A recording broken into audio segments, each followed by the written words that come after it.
ভিডিওটাতে আমরা দেখবো যে এসব ভেরিয়েবল আমরা যখন ডিক্লেয়ার করবো এগুলোর কিছু রুল আছে, এই রুলগুলো আমরা এই ভিডিওটার মধ্যে দেখবো। তো ইনক্লুড stdio.h এই ফাইলটাকে ইনক্লুড করে ফেললাম, তারপর হচ্ছে আমরা মেন ফাংশনটা লিখবো। আচ্ছা, তো এরপর হচ্ছে যাতে কোনো এরর না আসে তাই আমি এখানে রিটার্ন 0 অ্যাড করে দিব। ঠিক আছে, এবার হচ্ছে আমি এখানে আসি। তো এখন হচ্ছে আমরা ইন্টিজার টাইপের ইন্টিজার হতে পারে বা ফ্লোট হতে পারে বা ক্যারেক্টার হতে পারে, যে কোনো টাইপের ভেরিয়েবলই হতে পারে, সবগুলোর ক্ষেত্রে রুলটা কিন্তু একই। তো আমি এখানে জাস্ট ইন্টিজার টাইপের ভেরিয়েবল দিয়ে এক্সাম্পল হিসেবে ইউজ করে তোমাদেরকে রুলটা বুঝিয়ে দিচ্ছি। তো এখানে একটা রুল হলো, যখন আমরা একটা ভেরিয়েবল ডিক্লেয়ার করতে যাব, যেমন এবি একটা ভেরিয়েবল হতে পারে, এই এবি ভেরিয়েবলটা ডিক্লেয়ার করার সময় এ আন্ডারস্কোর বি আমি চাইলে এইভাবে ডিক্লেয়ার করতে পারি, কিংবা হচ্ছে এবি এইভাবে ডিক্লেয়ার করতে পারি। কিন্তু এবি ভেরিয়েবলটা ডিক্লেয়ার করার সময় এ আর বি এই দুইটা ক্যারেক্টারের মধ্যে যদি একটা স্পেস থেকে যায়, সেক্ষেত্রে আমাদের প্রোগ্রামটা রান করবে না, এটা এখানে একটা ইরর আসবে। আমি প্রোগ্রামটাকে রান করালাম, দেখো এখানে কিন্তু ইরর চলে আসছে। তো এই ক্ষেত্রে ইররটা যাতে না আসে সেজন্য আমাদের কাছে দুই ভেরিয়েবল ডিক্লেয়ার করার সময় ভেরিয়েবলের যতগুলা ক্যারেক্টার আছে, ক্যারেক্টারের মাঝখানে হয় স্পেস মানে আন্ডারস্কোর ইউজ করতে হবে, কিংবা হচ্ছে ক্যারেক্টার গুলা একটার পর একটা লিখতে হবে। তো মোট কথা এটা হলো যে আমরা যখন ভেরিয়েবল ডিক্লেয়ার করবো, ভেরিয়েবল যে ক্যারেক্টার গুলো থাকবে এগুলোর মাঝখানে কোনো গ্যাপ থাকতে পারবে না, যেমন রুল 1 রুল 2 এটসেট্রা। কিংবা হতে হতে পারে হচ্ছে ইন্টিজার দিয়ে কি থাকতে পারে, যেমন হচ্ছে আহ ধরো হচ্ছে স্যালারি। এরকম যদি কোনো একটা ভেরিয়েবল থাকে, ভেরিয়েবলের ক্যারেক্টার গুলোর মাঝখানে কোনো হচ্ছে স্পেস থাকতে পারবে না। এরপর হচ্ছে আমরা যখন ভেরিয়েবল গুলো ডিক্লেয়ার করবো, ডিক্লেয়ার করার পরে একই টাইপের দুইটা ভেরিয়েবল ডিক্লেয়ার করতে পারবো না। যেমন হচ্ছে ইন্টিজার দিয়ে যদি আমি এবি ডিক্লেয়ার করি, আবার হচ্ছে যদি আমি ফ্লোট দিয়েও এবি ডিক্লেয়ার করি, সেক্ষেত্রে আমাদের প্রোগ্রামটা যদি আমি রান দিই, সেক্ষেত্রে এখানে আমার ইরর আসবে। দেখো আমার কাছে কিন্তু এখানের মধ্যে প্রোগ্রামটা ইরর আসছে, কারণ হচ্ছে আমি একই ভেরিয়েবলের টাইপ দুই লাইনে দুইটা দিছি। তো এইটা করা যাবে না। তো আমি চাইলে এখানে ইন্টিজার ab1 দিতে পারি, ab2 দিতে পারি, সেক্ষেত্রে কিন্তু আমাদের প্রোগ্রামটা রান করালে ইরর আসবে না। তো দেখো প্রোগ্রামটা কিন্তু রান করছে, যে program finished with exit code 0। তো এটা হচ্ছে একটা জিনিস। তো এরপর হচ্ছে আমরা যখন ভেরিয়েবল গুলো ডিক্লেয়ার করবো, যেমন ab1 বা ab2, আমরা চাইলে ওয়ানটা ভেরিয়েবলের নামের সামনে দিতে পারি, যেমন 1ab বা ab1। কিন্তু আমরা চাইলে শুধু 1 বা 2 এগুলাকে ভেরিয়েবল হিসেবে ইউজ করতে পারবো না, অর্থাৎ যেগুলো আমাদের সংখ্যা আছে বা নিউমেরিক কি আছে এগুলোকে ভেরিয়েবল হিসেবে ইউজ করা যাবে না। আচ্ছা, তো এই গেল আরেকটা রুল। এরপর হচ্ছে আমাদের যেগুলো স্পেশাল ক্যারেক্টার আছে, যেমন হচ্ছে এম্পারসেন্ট কিংবা প্লাস, না প্লাস, হ্যাঁ প্লাস আছে, প্লাস আছে, মাইনাস আছে, এগুলোকে আমরা ভেরিয়েবল হিসেবে ইউজ পারবো না। তো এইগুলো আমাদের কয়েকটা রুল। এরপর হচ্ছে আমাদের আরেকটা রুল আছে, সেটা হচ্ছে যখন আমরা ধরো এখানে এবি আমি একটা ভেরিয়েবল ডিক্লেয়ার করছি, ফ্লোটের মধ্যে আমি এবি ডিক্লেয়ার করতে যাচ্ছি, সেক্ষেত্রে যদি আমি বড় হাতের A and small letter B use করি, সেক্ষেত্রে কিন্তু আমাদের প্রোগ্রামটা রান করবে, কারণ হচ্ছে আমাদের যে ভেরিয়েবল গুলো আছে এগুলো হচ্ছে কেস সেন্সিটিভ। তো এই কথাটার মানে হলো যে আমরা যখন ভেরিয়েবল ডিক্লেয়ার করব, ছোট হাতের এবি দিলে এটা একটা ভেরিয়েবল হবে, আর বড় হাতের এবি মানে বড় হাতের এ দিয়ে নেক্সট বি দিলে এটা আরেকটা ভেরিয়েবল হবে। অর্থাৎ আমি চাইলে এই এবি ভেরিয়েবলটাকে টোটাল অনেকভাবে লিখতে পারি, যেমন হচ্ছে ইন্টিজার এবি দিছি, ফ্লোট এবি দিছি, ক্যারেক্টার ধরো এ বি, কিংবা হচ্ছে ধরো ইন্টিজার এ বি। এভাবে করে আমি যদি ডিক্লেয়ার করি, তাহলে দেখো আমার কিন্তু ইরর আসবে না, প্রোগ্রামটা রান করবে। প্রোগ্রামটা আমাদের এখানে রান করছে। তো এখানে হচ্ছে কি, আমরা যখন বড় হাতের এবি দিয়ে কোনো একটা ভেরিয়েবল ডিক্লেয়ার করব বা ছোট হাতের এবি দিয়ে ডিক্লেয়ার করব, তখন হচ্ছে এগুলো আলাদা ভেরিয়েবল হিসেবে কাউন্ট হবে।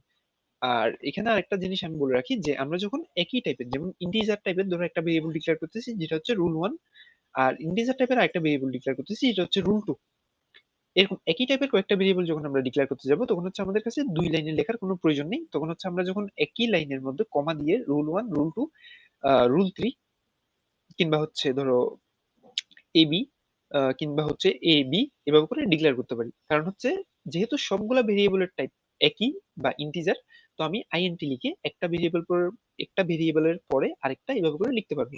সেম জিনিসটা আমরা ফ্লোট টাইপের ভেরিয়েবলের ক্ষেত্রেও করতে পারবো। ফ্লোট টাইপের ভেরিয়েবল ডিক্লেয়ার করে ধরো হচ্ছে আমাদের ফ্লোট কি থাকতে পারে, যেমন হচ্ছে ধরো স্যালারি, স্যালারি ধরো হচ্ছে আমাদের কি হতে পারে, আর স্যালারি হতে পারে, কিংবা হচ্ছে ধর হতে পারে হচ্ছে employee bonus, employee bonus etcetera আমাদের এখানে হতে পারে। অর্থাৎ এখানে যদি আমি একই টাইপের কয়েকটা ভেরিয়েবল ডিক্লেয়ার করতে চাই, আমি একটার পর একটা কমা দিয়ে দিয়ে ডিক্লেয়ার করতে পারি। তো এই হলো মোটামুটি আমাদের ভেরিয়েবল ডিক্লারেশনের কিছু রুলস। তো এবার চলো এটা একটা এক্সাম্পল দিই। তো আমি প্রথমে দিব যে printf এন্টার দি, ধরো এখানের মধ্যে আমি যেটা দিছি যে enter the salary of employee 1।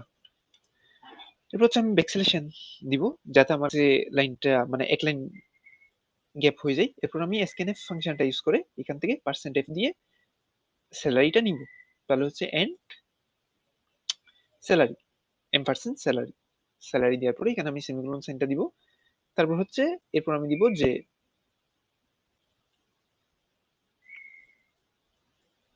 printf enter the employee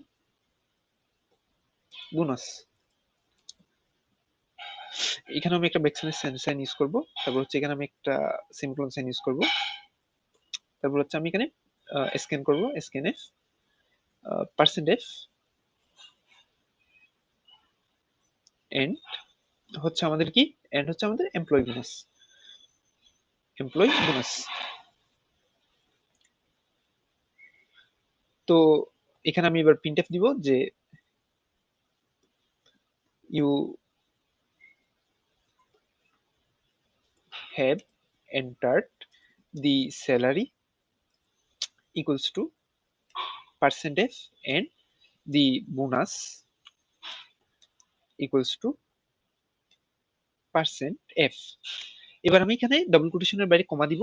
তো প্রথমে আমি যখন এখানে স্যালারিটা প্রিন্ট করতে চাচ্ছি, তো সেক্ষেত্রে প্রথমে আমি স্যালারি ভেরিয়েবলটা মানে ডাবল কোটেশনের পর কমার পরে এখানে স্যালারি ভেরিয়েবলটা লিখবো। স্যালারি ভেরিয়েবলটা লিখবো, আমি আরেকটা কমা সাইন ইউজ করবো। তো প্রথম %f এর জন্য আমার কাজ শেষ, মানে প্রথম পার্সেন্ট যেহেতু আমি স্যালারি প্রিন্ট করতে চাচ্ছি, স্যালারি কিন্তু প্রিন্ট করা হয়ে যাবে। এবার হচ্ছে দ্বিতীয় যে %f আছে ওটার জন্য আমি আরেকটা কমা ইউজ করে এখানে দিয়ে দিব যে এমপ্লয়ি বোনাস। এবার হচ্ছে প্রিন্টএফ এর বাইরে এসে আমি এখানে একটা সেমিকোলন দিব। এবার যদি আমি রান করি কি আসে দেখো, রান করালাম। আচ্ছা, তো প্রথমে আসছে যে enter the salary of employee 1। আচ্ছা, তো আমি এখানের মধ্যে স্যালারি ধরে এন্টার করলাম যে ধরো কত হতে পারে যে 1200 একটা স্যালারি দিলাম। Enter the employee bonus, bonus দিলাম হচ্ছে ধরো 100 টাকা। ঠিক আছে। এবার যদি আমি এটাকে রান করি দেখো আমার কাছে কি আসছে, you have enter the salary equal to 1200 and bonus equal to 100। তো এভাবে মোটামুটি আমাদের প্রিন্টএফ মানে ফাংশনটা কাজ করে, আর এইভাবে হচ্ছে আমরা ইনপুটটা নিতে পারি।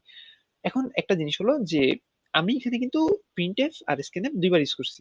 তো এখন আমার জিনিসটা রান করানোর পরে কনসোলের মধ্যে রান করার পরে প্রথম আমাকে স্যালারি ইনপুট দিতে হচ্ছে, হচ্ছে বোনাস ইনপুট দিতে হচ্ছে। এখন আমার কথা হচ্ছে আমি দুটোটাকে একসাথে ইনপুটটা নিতে যাচ্ছি। তো সেক্ষেত্রে আমি যেটা করবো যে এন্টার দি স্যালারি এন্ড, আচ্ছা এটা একটু স্টপ করে দিতে হবে, এটা হচ্ছে এখানে ক্লিক করলে স্টপ হয়ে যাবে। Enter the salary and bonus of employee. তো এখানে আমি আহ, এই টুকু লাইনটা ইরেজ করে দিব। ইরেজ করার পরে এখানে প্রিন্টএফ স্ক্যানএফ এর মধ্যে আমি প্রথমে একটা %f ইউজ করছি না, এটার মধ্যে এক ঘর আমি স্পেস দিব, আবার পার্সেন্ট সাইনটা ইউজ করব, %f সাইনটা ইউজ করব। এরপর হচ্ছে এম% স্যালারির পর এখানে একটা কমা দিতে হবে, পার্সেন্ট সাইনটা আবার ইউজ করতে হবে, সরি পার্সেন্ট না এম% সাইনটা ইউজ করতে হবে, এটা হবে এমপ্লয়ি বোনাস। আমি এবার এখানে যেটা সেকেন্ড আছে সেকেন্ড ভেরিয়েবলটা এখানে লিখে দিব, লেখার পর এখানে বাইরে একটা সেমিকোলন দিব। এবার যদি আমি রান করি কি হয় দেখো, এবার আসছে enter the salary and bonus of employee. তো এবার হচ্ছে আমি প্রথমে স্যালারি দিব হচ্ছে কত 1200 টাকা, আমি এক ঘর স্পেস দিব, কিংবা হচ্ছে আমি চাইলে এন্টারও প্রেস করতে পারি। এরপর হচ্ছে আমি বোনাস দিব 100 টাকা। তো এবার এন্টার প্রেস করলে you have enter the salary equal to 1200 and bonus equal to 100। মানে আমি চাইলে যে ইনপুটটা আছে ইনপুটটা চাইলে আমি একই লাইনেও নিয়ে ফেলতে পারি পার্সেন্টেজ ইউজ করে। তো এবার যদি আমি চাই ধরো হচ্ছে and employee name salary and bonus, এরপর হচ্ছে ধরো আমি চাচ্ছি যে স্যালারি, এখানে একটা কমা দিলাম, এখানে আমি একটা কমা দিলাম salary bonus and the name of employee 1। তো সেক্ষেত্রে এখানে আমার কাছে একটা ভেরিয়েবল লাগবে, ক্যারেক্টার টাইপের ভেরিয়েবল, ক্যারেক্টার ধরো হচ্ছে নেম, যেটা একজন মানুষের নামে হচ্ছে সর্বোচ্চ অনেকগুলা ক্যারেক্টারই থাকতে পারে, আমি এখানের মধ্যে দিলাম হচ্ছে 15। ঠিক আছে। তো এখানে বাইরে আমি একটা সিঙ্গুলার সাইন ইউজ করলাম। তো এবার আমি কি করব যে এখানের মধ্যে আরেক ঘর গ্যাপ দিয়ে %s ইউজ করব। আর এখানে হচ্ছে বাইরে এখানে এসে একটা কমা দিব, কমা দিয়ে যেহেতু এটা আমি স্ট্রিং ইনপুট নিচ্ছি সেক্ষেত্রে আমার কাছে এম% সাইনটা ইউজ করতে হবে না। তো এবার আমি এটাকে রান করি কি হয় দেখো, enter the salary bonus and the name of employee 1। তাহলে আমি স্যালারি দিচ্ছি 1200, এরপর হচ্ছে আমি স্পেস দিয়ে এই ধরো ইনপুটটা দিচ্ছি বোনাস 100, আর নেম দিলাম হচ্ছে কি, নেম দিলাম হচ্ছে হচ্ছে জন। তো এবার যদি আমি এন্টার প্রেস করি, you have enter the salary আচ্ছা বোনাস মানে স্যালারি আর বোনাসটা প্রিন্ট হয়েছে, নেমটা প্রিন্ট হয়নি, কারণ এখানের মধ্যে আমি প্রিন্টএফ এর মধ্যে ধরো নেমটা প্রিন্ট করিনি। তো এন্ড দি বোনাস, আচ্ছা you have enter the salary, তারপর হচ্ছে এখানের মধ্যে আমি একটা কমা দিয়ে দিব, বোনাস ফর এমপ্লয়ি, এখানের মধ্যে এবার আমি পার্সেন্ট সাইন ইউজ করবো, এস সাইন ইউজ করবো। এরপর হচ্ছে এমপ্লয়ি বোনাসের পর এখানে একটা কমা দিয়ে জাস্ট হচ্ছে আমি নেম ভেরিয়েবলটা প্রিন্ট করে দিব। এবার হচ্ছে আমি আবার রান করাবো, কনসোল ওপেন করব। ওপেন করার পরে আমি স্যালারি দিব 1200, এটা 100, আর নেমটা হবে জন। এবার যদি আমি এটাকে ইনপুট দিই, you have enter the salary equal to 1200, bonus equal to 100 for employee John. ঠিক আছে, তো এতটুকুই হচ্ছে মূলত আজকের